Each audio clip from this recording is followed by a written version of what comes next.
कैसे आप सभी। बहुत बहुत आप सभी का स्वागत है। आज का ये पूरा वीडियो आप लोगों के लिए बहुत ज़्यादा ज़रूरी और बहुत ज़्यादा स्पेशल होने जा रहा है, क्योंकि आज हम अपने इस वीडियो में बात करेंगे कि चंद्र ग्रहण जो पड़ने वाला है वो आपके लिए कितना ज़्यादा इंपॉर्टेंट है, आपको क्या क्या सावधानियां बरतनी है, चंद्र ग्रहण कितने बजे पड़ रहा है, कब पड़ रहा है, ये सारी जानकारी आपको इसी वीडियो में मिलने वाली है। मेरे साथ हमारी खास मेहमान जो हैं इस वक्त स्टूडियो में मौजूद हैं, जानी मानी एस्ट्रोलॉजर जीतू जी। बहुत बहुत स्वागत है मैम आपका। धन्यवाद मैम, सबसे पहले मैं आज जानना चाहूंगी कि ये जो चंद्र ग्रहण पड़ रहा है मार्च के महीने में, ये चंद्र ग्रहण क्या भारत में भी इसका असर होगा, कब ये पड़ रहा है?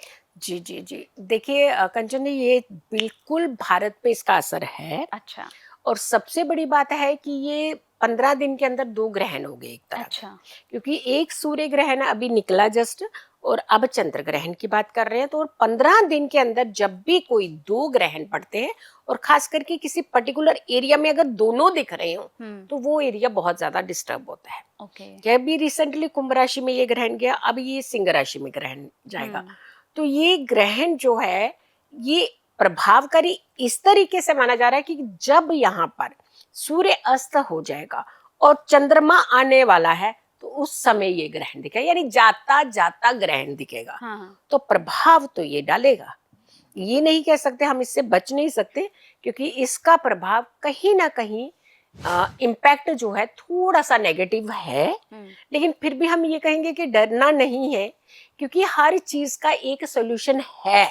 अगर आप निकालना चाहते हैं तो सोल्यूशन है, अगर नहीं निकालना चाहते हैं तो उसको डर बना करके हवा बना दीजिए। तो हम जरूर कहेंगे कि थोड़ा सा संभलिए, समझिए। अगर आपको ये कहा जा रहा है कि नहीं जाइए बहते हुए जल के पास, तो ना जाइए, बिल्कुल टाल तो सकते हैं ना। और मार्च का महीना इतना इम्पोर्टेंट महीना, फागुन का महीना, खास करके होली का समय होता है। होलाष्टक उससे पहले 8 दिन से चल रहे होते हैं, और होलाष्टक के जो दिन होते हैं, 8 दिन होला अष्टक, यानी अष्टक मीन्स 8, 8 दिन, हर दिन एक ग्रह जो होता है वो कहीं ना कहीं पीड़ा अवस्था में होता है। इसीलिए ग्रहों के प्रभाव अच्छे नहीं माने जाते। तभी लोग कहते हैं कि होलाष्टक में अपने आप को ज्यादा सेफ रखना है, नेगेटिव चीजें ज्यादा होती हैं, ये होता है वो। तो ये बुरा नहीं है, आपको संभलना तो चाहिए। मेरे ख्याल से सुनने में कोई दिक्कत नहीं है, सुन करके अपने लिए एक अच्छा पॉजिटिव रास्ता निकालिए, इसमें से नेगेटिव ना निकालिए। अच्छा मैम, कहते हैं जैसे कि एक दिन से जो चंद्र ग्रहण का जो असर होता है वो एक दिन से दूसरे दिन तक रहता है, तो ये कब से शुरू होगा और कब खत्म होगा? देखिए, ये चंद्र ग्रहण जो है ना, ये 3 तारीख को ही शुरू हो रहा है। अच्छा। ठीक है, और 3 को ही खत्म हो जाएगा। अच्छा, लेकिन यहाँ प्रॉब्लम क्या आ रही है हमारे भारत में, वो तब दिख रहा है जब सूर्य अस्त होकर के चंद्रमा की हो रही है। तो हमारे यहाँ पे पूरा दिन तो नहीं दिख रहा। हाँ, अगर हम इसके सूतक की बात करते हैं, क्योंकि 2 प्लेनेट ऐसे हैं जो कुंडली में सबसे इंपॉर्टेंट माने जाते हैं, सूर्य और चंद्रमा। सूर्य की अगर के हम बात करते हैं तो कम से कम 9 आवर्स पहले इसका जो है सूतक काल लग जाता है। और अगर हम चंद्रमा की बात करते हैं तो 12 घंटे पहले चलता है इसका सूतक। तो कहने का मतलब यह है कि सूतक के घेरे में तो आ चुके हैं हम, पहले 2 तारीख से ही आ चुके हैं। तो हमें यहाँ पर थोड़ा सा ये प्रिकॉशन रखना होता है कि जब वो चंद्र ग्रहण हमारे दिखने की संभावना बनाता है, तो उससे पहले का जो टाइम होता है, कम से कम एटलीस्ट आप 2-3 घंटे पहले प्रिकॉशन लेना शुरू करिए। अब सूतक काल को हम इसीलिए इतना ज्यादा ट्रिगर नहीं कर रहे हैं, क्योंकि यहाँ पे जाता हुआ दिख रहा है चंद्र ग्रहण। तो हमें जब जाती हुई कोई चीज दिखती है, और वो भी पर्टिकुलर कहते हैं राजस्थान वाली साइड एरिया में थोड़ा ज्यादा इम्पैक्टिव हो रहा है, तो हमें, हाँ, हमारे त्योहार को तो डिस्टर्ब कर रहा है। होली है, होलिका दहन है, होलिका दहन पर भद्रा है, बहुत सारी ऐसी चीजें इस बार बड़ी अनवांटेड सी हो रही है।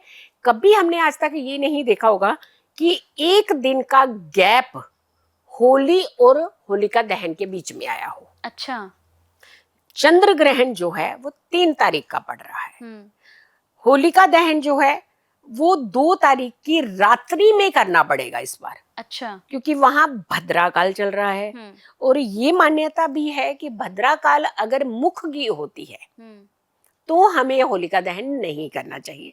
जब भद्रा काल पूंछा की होती है तो हम दहन कर सकते हैं। तो 2 तारीख की रात्रि में, और 3 तारीख से पहले पहले वो करना है हमें काम। अब 3 तारीख को जब हमें होली खेलनी चाहिए थी, उस दिन ग्रहण लग रहा है, अगर सूतक को मान्यता करते हैं। वैसे कायदे से देखा जाए बहुत सारे लोग जो हैं शाम का ग्रहण लग रहा है तो इसीलिए 3 तारीख को भी होली मानने को तैयार हो गए, 4 तारीख को भी हम लोग होली मना रहे। तो देख हमारे हिसाब से तो हम यही कहेंगे कि अगर ग्रहण को अवॉइड करके आप 4 को करते हैं तो अच्छा है, लेकिन अगर आप 3 को भी कर रहे हैं सूर्यास्त से पहले पहले तक, तब भी आपके लिए कोई इतनी ज्यादा प्रॉब्लम क्रिएट नहीं हो रही है। कई बार हम लोग ना ज्यादा डर करके अपने त्योहारों को खराब कर देते हैं। हाँ, आवेश में ना आइए, तामसिक चीजें मत पीजिए आप। जैसे तामसिक चीजों को आप ले लेते हैं, ग्रहण कर लेते हैं, तो उससे आपकी एनर्जी डिस्टर्ब हो जाती है। गलत चीज नहीं करिए, जबरदस्ती नहीं करिए, दबाव नहीं करिए, लड़ाई नहीं करिए, झगड़ा नहीं करिए, तो आप मनाइए अपने त्योहार को, तो कोई दिक्कत नहीं है। बट हाँ, ग्रहण पीड़ित है, इसमें कोई दो राय नहीं है। ग्रहण का इफेक्ट है और आपको देखने को मिलेगा बड़ी जल्दी।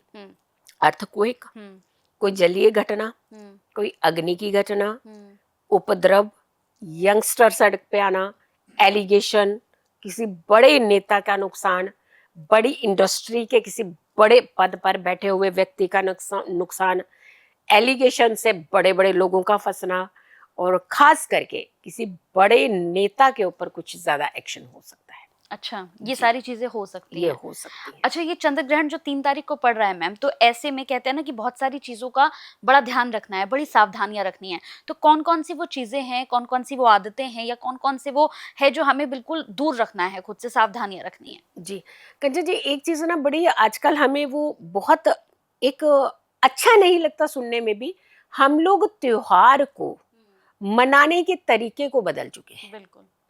हम लोग सोचते हैं कि तामसिक चीजें लीजिए, आहार लीजिए, पीजिए, कुछ खाइए, ऐसा करिए तो इससे त्योहार अच्छा होता है, जबकि ये गलत है, ये शास्त्रोक्त नहीं है। त्योहार का मतलब अपने घर की एनर्जी का बढ़ाना, बिल्कुल। अपने घर के अंदर पॉजिटिविटी का प्रवेश लाना, अपने परिवार के सदस्यों के साथ कोई डिस्प्यूट अगर चल रहा है उसे खत्म करते हुए एक मिलन करना आपस में, और होली मिलन भी कहा जाता है इसलिए। लेकिन हम यहाँ पे उल्टा हो जा रहे हैं, हम तामसिक चीजों को सेवन करने लगते हैं, तो ये चीज तो गलत ही है ना।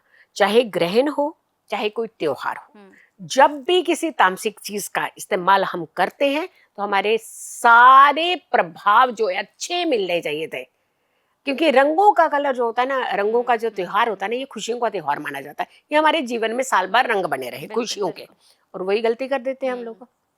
तो यहाँ पर हमें इन चीजों से बचना है। प्रेग्नेंट लेडीज को खास करके ध्यान रखना है, क्योंकि शिशु जो बहुत कोमल होते हैं, है ना, तो जितने भी ग्रहण के अल्ट्रा वायलेट रेजेस जो होती हैं वो कहीं ना कहीं इफेक्ट करती हैं, आपके इमोशंस को भी इफेक्ट करती हैं।